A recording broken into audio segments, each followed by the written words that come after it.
What's up, guys? Welcome back to Scott Talks. I know it's been a while. It's probably been some months since you guys have heard from me on my podcast, but I am back, and today I'm back with my media criticism final with the class I'm taking as I'm a mass comm major down at Xavier University, Louisiana. Shout out to Zula. They got some crazy stuff going on, though, right now. But enough about that. So we're going to be talking about the Boondocks today, as well as Don't Be a Menace to Society While Drinking Juice, which is a movie by the Wayans Bros.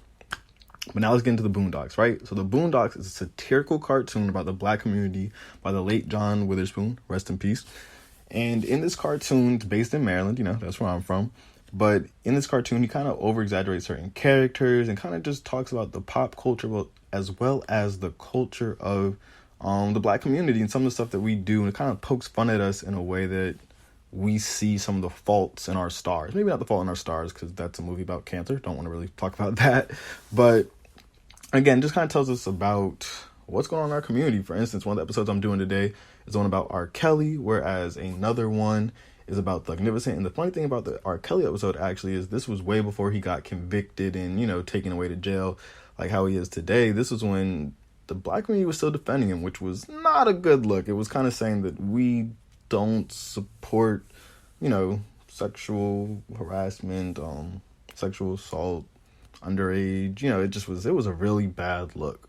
But he went into all of that. So on the Boondocks, they have some very overly exaggerated characters, such as Uncle Ruckus, who plays to the Uncle Tom stereotype, who is a black man obsessed with white people and pleasing white people, as well as hating other blacks, always calling people Negroes or dirty little da-da-da, always saying something's nappy. Again, just playing to the stereotype of the Uncle Tom, which could be a priming example. And priming is when someone uses something that's based off of the audience's memory. So it's a technique in which the introduction of one stimulus influences how people respond to subsequent stimuli. Priming works by activating an association or representation in memory just before another stimulus or task is introduced. Excuse me, I'm so sorry. Another character is Tom DuBois, which is kind of like the proper white talking black man. Tom has the white wife, the mixed daughter. He talks real proper. He's a lawyer. He has a nice job. And he's kind of like, the one that a lot of people in the black community make fun of or say, oh, you're a sellout, you're turning white, because again, just because he talks a little bit more educated, which to this day off topic is very concerning, that when a black man talks a certain way or talks proper, quote unquote, he's looked at as an outsider, which I just don't think is right. I think that we should want more for our community. But neither here nor there. Now, another character is Riley, who's one of the main characters. He's one of the grandsons, and he kind of exposes the homophobia in the black community. By the way, he's always like, "Granddad, that's gay," or that's gay. I can't say the N-word on this because, again, my mom listens to this podcast, so don't want to say the N-word on this, but again, so they explore kind of that. So that's kind of the gist of the Boondocks. Now we're going to talk specifically about the R. Kelly episode. So on this R. Kelly episode, came out before his big trial now, and it kind of shows how the black community was divided on the issue. Some people in the black community were like, yeah, this guy needs to go to jail. This isn't a good look. He's definitely doing some things sexually that aren't right. Again, he was the Peter Piper of R&B. And again, R. Kelly had every middle-aged woman fiending over him, but some reason he was messing with little girls. Not okay. So the show shows how black women, especially older black women, framed it that it's the victim's fault. They want money. They just want fame. They want their 5 seconds. Instead of, hey, R. Kelly's wrong. Let's hold him responsible. And it wasn't until in these past few years that R. Kelly finally was really looked at by more and more people as, yeah, this guy's a bad guy. But even this day, there are some still older black women who feel that R. Kelly's really not that bad of a guy. He was just enjoying the life. Yeah, no. Cut that. So, on top of that, too, framing is to select some aspect of a perceived reality to make it more salient in a communicating text. Framing is also used to promote a particular problem, definition, casual interpretation, moral evaluation, and or treatment recommendation. And frames may deflect attention away from other aspects. So again, by framing it as it's the victim's fault, we deflect and kind of shy away from the fact that, yeah, R. Kelly was wrong. This was a grown man, taking advantage of girls, taking advantage of their family, saying, basically, if you give away your teenage daughter to me, I'll make her a star. And of those girls, I don't think any of them became stars. So not only did he lie to them, he also put them in worse positions than they probably already were. They're probably dealing with trauma. And so also in this we had misogynoir, which is the hate of black women in the media specifically. And the reason why I say that some of these episodes had misogynoir, even though it was a spoof and satirical, all the black women are perceived as super ghetto, very busty, over-exaggerated buttocks, over-exaggerated breast. They kind of talk like they have rocks in their mouth. All the negative stereotypes that you see in the media were portrayed in this episode, and those are the ones defending R. Kelly. So that just kind of shows that, again, John Witherspoon knew how the outside world was viewing us, and he was trying to get that into a cartoon way to show us, this is what we look like right now, guys. Like, this isn't good. This almost reminds me of the priming welfare queens and other stereotypes that we learned about in class. And what that basically was so there was this one lady who was like the face of welfare because she was racking up different benefits using different names and aliases. Mind, this is just one lady, and she actually was more white passing than she was black. But Ronald Reagan, during his campaign during that time, kind of had this big point on, we're going to crack down on welfare, and he kind of made this image that basically a welfare queen is a single black mother who just is just popping out kids all the time, ghetto, low income, whatever. When in actuality, during that time, there was actually more white women on welfare and abusing the system. But because of the way that they portrayed it in the media and these speeches and all the time, whenever you think of welfare or a welfare queen, you associate that with black women, which again is a part of the priming theory and whatever. And so this could also go into just how the Boondocks in general place the stereotype of black women and how a lot of black women are seen by other people. For instance, the Serena Williams caricature that came out, she's seen as this angry black woman stomping, having a tantrum, throwing a fit, when in actuality, she's just a passionate athlete. So we can kind of take away a lot from that through this episode.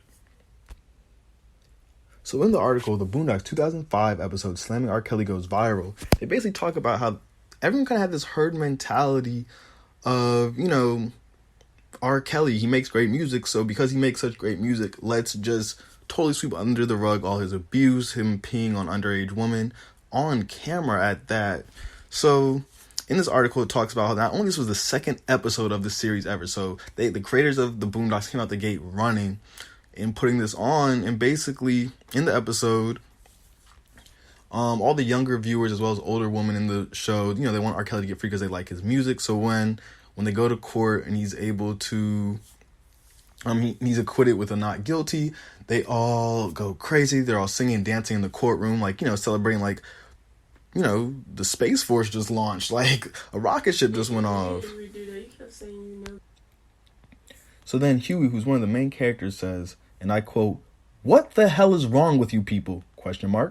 Every famous N-word that gets arrested is not Nelson Mandela. Yes, the government conspires to put a lot of innocent black men in jail on fallacious charges, but R. Kelly is not one of those men. We all know that N-word can sing, but what happened to standards? What happened to bare minimums? Are you a fan of R. Kelly? You want to help R. Kelly? Get some counseling for R. Kelly. Introduce him to some older woman. Hide his camcorder, but don't pretend the man is a hero. And stop the damn dancing. Act like you've got some goddamn sense, people.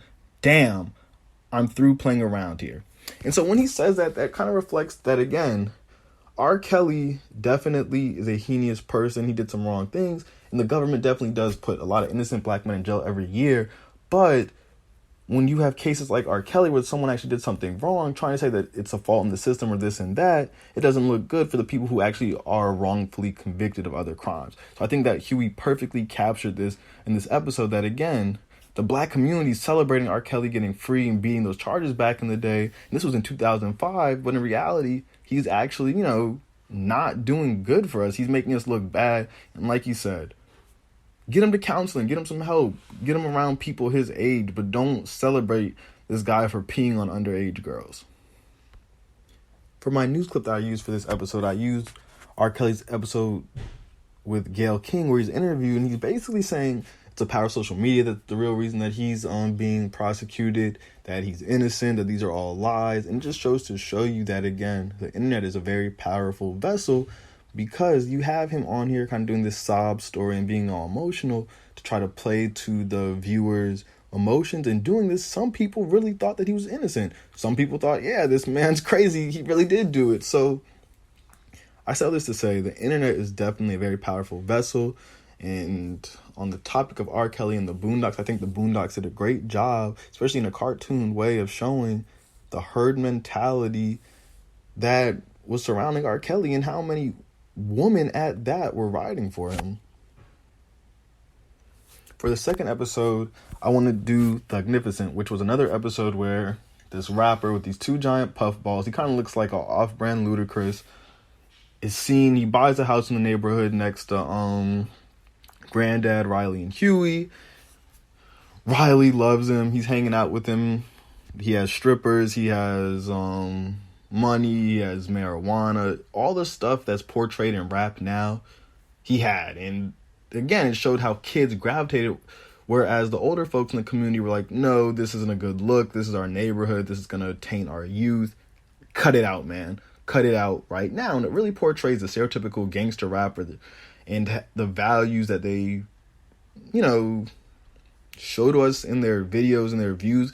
Some of these rappers, I'm sure, are great people. But again, if you have kids who are middle school, high school, super impressionable, and all they see is naked women and weed, one, the respect for women goes out the window, especially black women, which feeds into misogynoir, as well as drug use goes up, and it creates a very rowdy teenager. Now, I'm not saying every teenager consumes everything they see and then goes reenacts it, but if in your ear you're listening to F that B, F that hoe, you're gonna think, hey, I'm not gonna respect this woman. I'm just wanna F that B. And so it was basically showing how easily influenceable youth were by the media.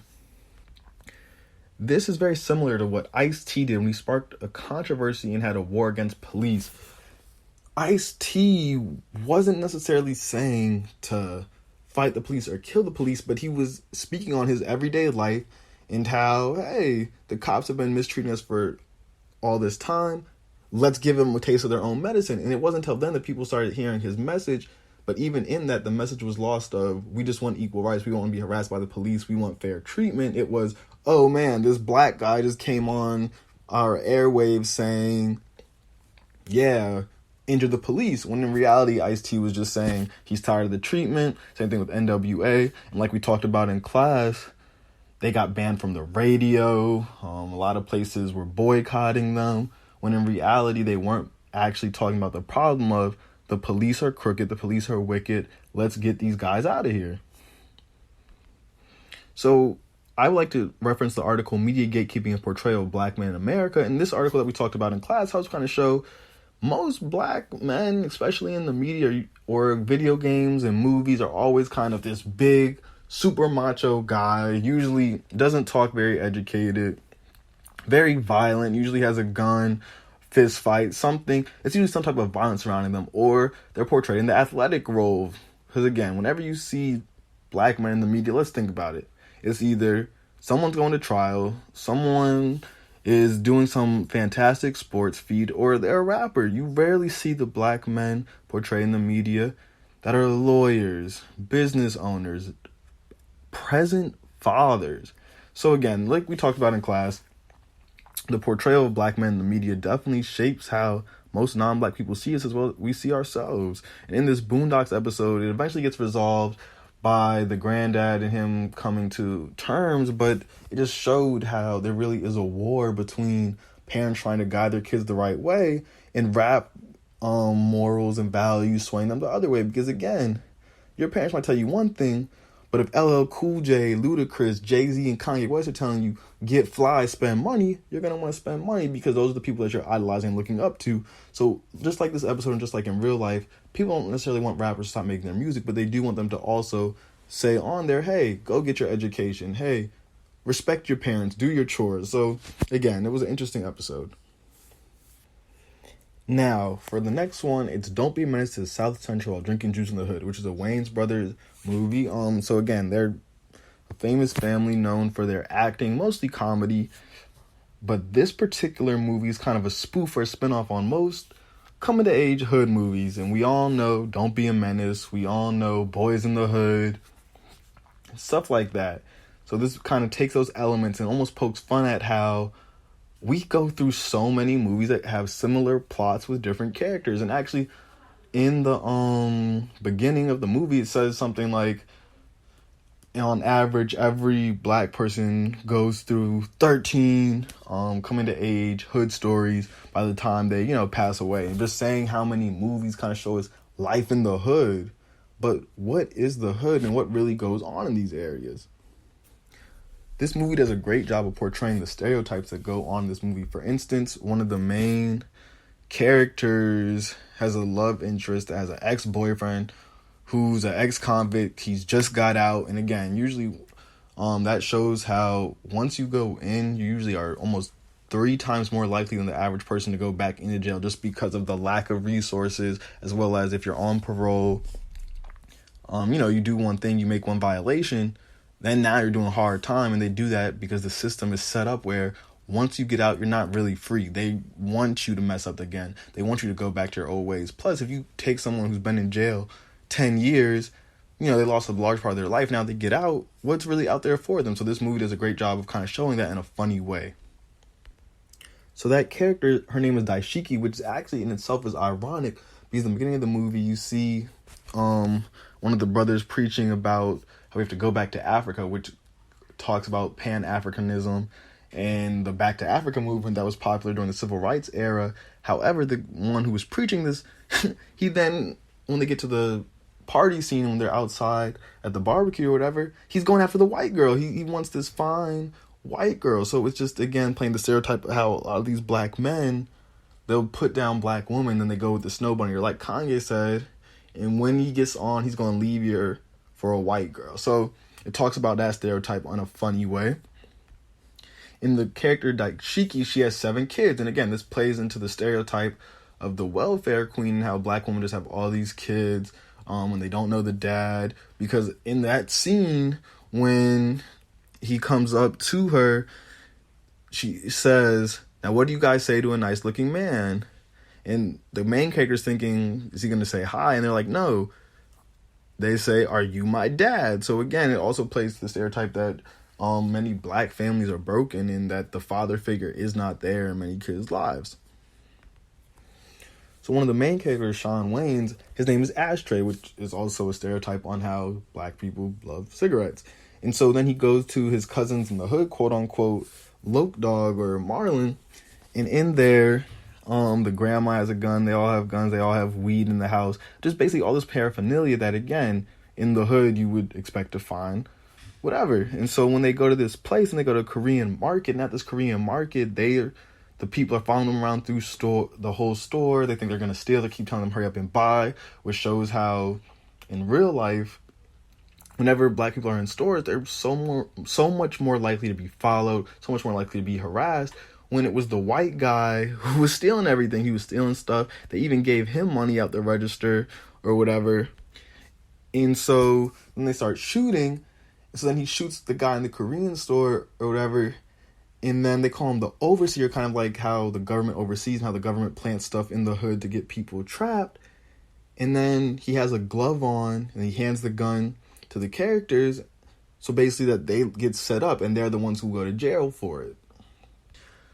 So this is basically priming the audience in a sense of all the violence and mishaps that happen in the hood and just how, a normal day going to the store can be a bad day. Like, for instance, again, when they're at that Korean store, after they walk out, the ex-convict, Daishiki's ex-boyfriend is kind of like, oh my gosh, you're talking to my girl, and he's about to have a shootout, and then Loke Dog, which is Marlon, comes out with this big bazooka and is like, yeah, rah, rah, rah, and basically showing that in those places, people are more concerned about their survival than trying to get out. And again, even though it's a comedy, it's funny, they're portraying that it really is a war between ourselves, that if we actually work together and came together to help each other, instead of this mentality of me, me, me, instead of us, us, us, we would get out the hood and we would get into these spaces quicker, such as whites and Jewish people do. I would also like to touch on the black woman and black men in hip-hop music, misogyny, violence, and the negotiating of space, because this could be a good source to help reflect how hip-hop and rap culture really is a portrayal of low-income communities and almost like an expression. It's like poetry. It's like literature. It really is expressing how those people are going through and what they're growing up in. And I feel like this is what Don't Be a Menace is really reflecting that, again, it's a comedy, it's super funny, but this is all based on real life stuff. This is all the same things that those other movies like Don't Be a Menace, Boys in the Hood, that it projects, even though, of course, it's more exaggerated and glamorized because it has some of your favorite actors and actresses in them. This is real life for some people. This is a real reality, and even though we're digesting it as entertainment, it's not entertainment for them. It really shows how middle to upper class blacks as well as whites view these communities. They just view them as uneducated people just needing government support, when in reality they're there because of the government. The government caused this. George Bush did this. So in this, Crazy Legs gets beat up by the quad, the four of them. And once he gets beat up, a drive-by happens as retaliation, which again speaks on gang violence that happens in the black community and how there really is no end, because once someone gets hurt, it's not just, okay, hey, we're good now, we're even. It's, no, you hurt my friend, now we have to up the story to get you back. And it's just a never-ending cycle of violence. And then they have a friend named Old School who tries to advise them to protect themselves and watch out for each other. But that's showing how the big homie role, or the, OG role, has been lost in today's society, because a lot of people just recklessly gangbang. There is no one saying, hey, these are the morals, these are the rules, don't do this, these people are off limits. No, nowadays it's, you just get a gun and you just hop off the porch, which is a popular term meaning, you no longer that innocent kid. You're now a gang member. You're now getting jumped and initiated to the gang, and you're just recklessly gangbang. There is no structure, which I think this movie was ahead of its time in talking about. And then even this movie again, Ashtray has intercourse with Daishiki, and then she already claims that he's pregnant, trying to put him on child support, this, that, get money out of him, which is a common theme here, that some woman will try to trap guys they think are up. And then after some plot development, they try to agree to go leave the hood and get out of here. And basically, as an ending scene, it's this big gang fight. Again, the war that goes on, the gang war that's consuming the youth. But after all this, it shows how Ashtray and Daishiki, they get married, they enjoy their lives. Lope Dog, which is Marlon, hosts this huge comedy show, which is kind of a spin-off on Def Jam comedy.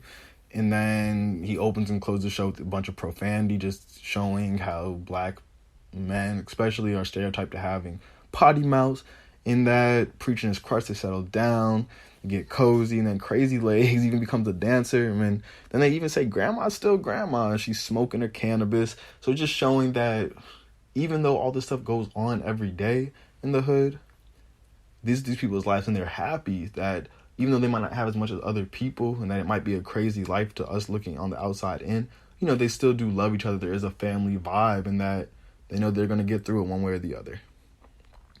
Overall, I think with all three of these, there was a lot of definitely stereotypes and tropes that were played, as well as interesting priming, framing, and other things.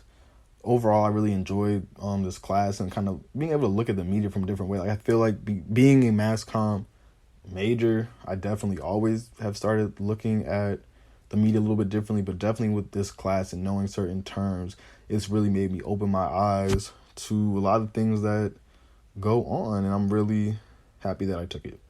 And yeah, guys, that's all for today's episode. Definitely, if you don't already, watch the Boondocks. Great show. I was watching it probably before I should have when I was a kid, but I've really enjoyed it, as well as Don't Be a Menace to Society While Drinking Juice in South Central. The Wayans brothers, great actors. Yeah, definitely check it out. Until next time.